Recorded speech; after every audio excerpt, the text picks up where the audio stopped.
Hey everyone, Addie Evans here, and today I want to talk to you about learning and memorizing jazz standards in just 3 easy steps. For today's lesson, I will use Jerome Kern's All the Things You Are as an example for us to go through. So, the first step is to research. Whatever jazz song that you want to learn, listen to as many versions of that song as possible. You want to get to know if this song has lyrics or not. And as an instrumentalist, you might say, well, we're not singing, we don't need to know the lyrics. However, they give you a great deal of context into what the song is about. Okay, the second step is to analyze the song. The form of the song, we have 8 bars, then 8 bars, 8 bars, and then 12 bars. So a total of 36 bars. These first 2 sections, right, they're a sequence of each other. They're pretty much the same thing, except in different keys. Good to know. Now, moving on to bar 17, this is the bridge. Okay, we have a whole new key center and a different melody, a contrasting melody, which is really nice.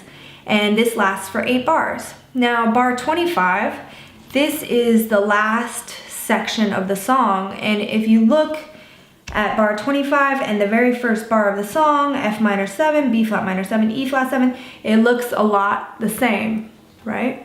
So let's see if there are any differences. Bar 30, we actually have some different chords. Next, let's analyze this for key centers and tonalities. The bass notes go around in a cycle.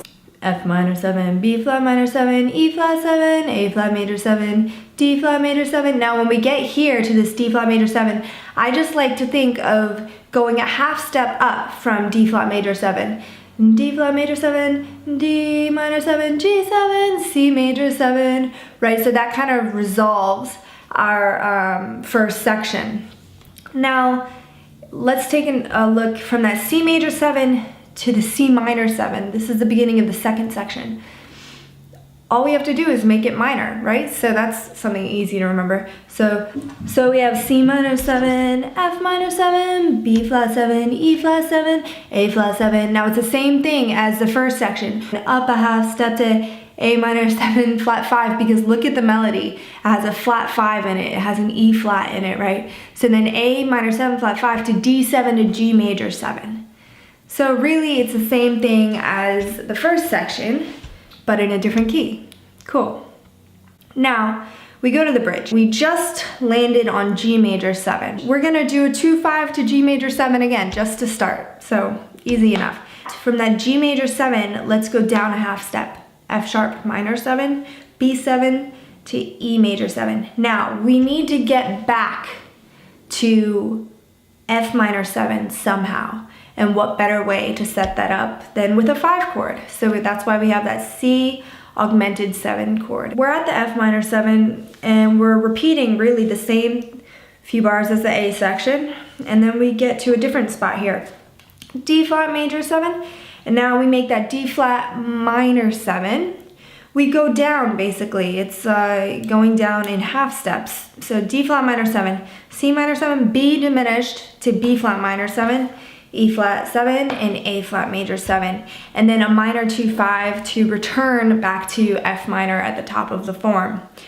So you can consult your key signature, and 4 flats is the key of A flat major. So I would say for the most part, this song is in A flat major. However, as we just learned, it goes through a cycle of keys. Try to find these little patterns, try to find these things that repeat, try to find these things that are sequences, things that you can latch onto in your memory that'll help you kind of get this song under your belt. Go through and play the scale that corresponds with every chord symbol in the song. And I like to do this with my metronome on 2 and 4.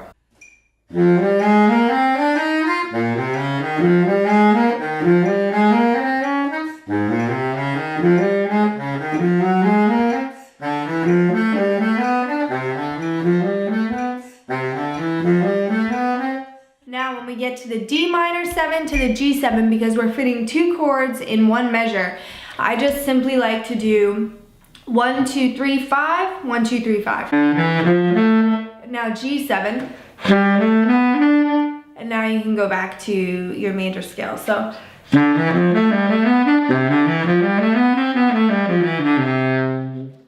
for the C augmented 7, you can play a whole tone scale, which goes like this. It's just a C going to a C, but with whole steps in between, major seconds.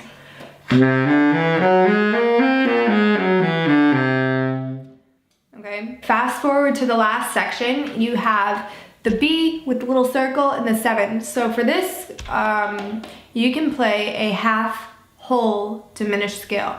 And what that means is you'll start on B and you'll go up a half step. From there, you go up a whole step. From there, half, whole, half, whole. Okay, so you alternate. So this is what it sounds like. Now let's go through and play the chords. We'll arpeggiate the chords that go along with each of these scales. Starting with F minor 7. So basically we want to play the first scale degree, the third, the fifth, the 7th, and let's play the 9th. Sounds like this. B flat minor 7. E flat 7. Now A flat major. Go through the entire song that way with a metronome. Now, let's talk about guide tones. The thirds and the 7ths of each of the chords.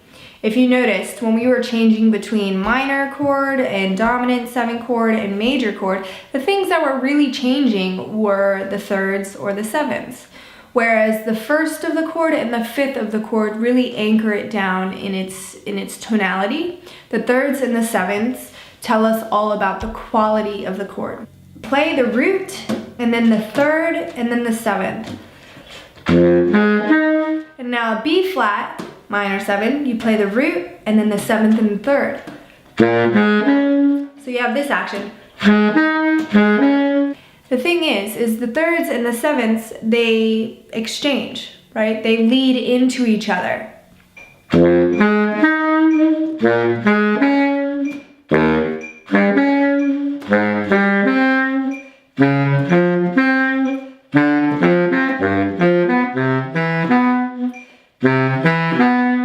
Let's take a look at the melody. The melody actually already hits a lot of our guide tones.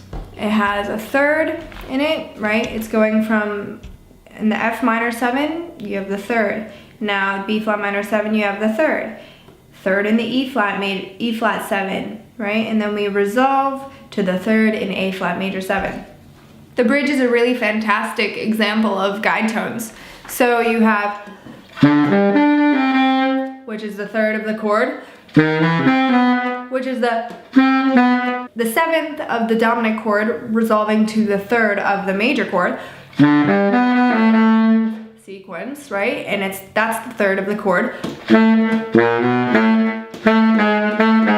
That's the 7th of the dominant 7th chord resolving to the 3rd of the major chord. Jerome Kern knew what he was doing.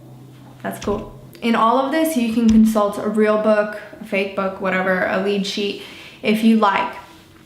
However, I found that whenever I learn a song straight from the recording, I actually retain it longer because I almost work harder for it, right?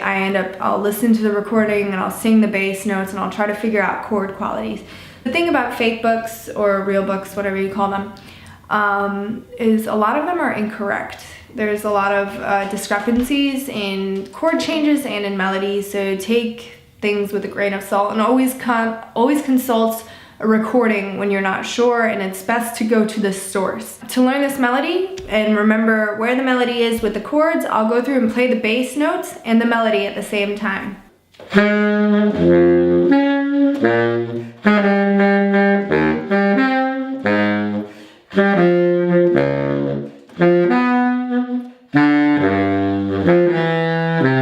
It just gives you a reference of what the bass notes are and how they relate to the melody.